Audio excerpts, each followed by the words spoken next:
Without fanfare, the ship left the warm world behind and jumped from cold ether into the netherworld of hyperspace. La was still seated at the communications console when Blear radioed her from the cockpit. "We need your input on something." "Since when?" she said. "Seriously." She headed forward and had no sooner ducked into the cockpit than Simasali indicated a flashing telltale on the ship's status display suite. A small metal plate below the telltale read, "Cargo Bay 4 ambient." "Too hot or too cold?" La asked the Dracelian. "Too cold."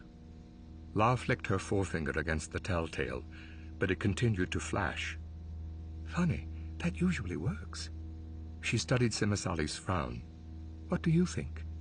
He sniffed and ran a hand over a hairless, deeply fissured head that mirrored the appearance of the convoluted brain it contained. "Well, it could be the bay thermostat. Or one of the shipping containers could have opened. By itself? Maybe during the jump," Blear said from the pilot's chair. "Okay, so we go check it out." She glanced from Blear to Simasali and shook her head in ignorance. "What aren't you telling me?" Blear answered for the two of them. "Remember the Zabrak that Ma was talking to in the cantina?" "Which cantina?"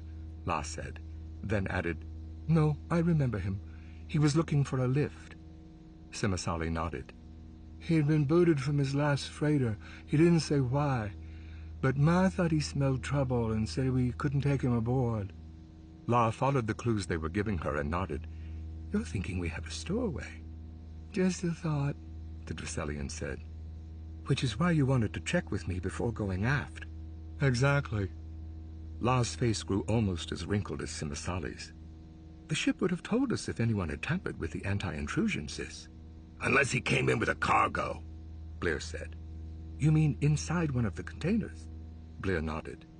"Well, then he'd be stiff as an icicle by now." La turned to Simasali. "Does Bay 4 have a vid feed?"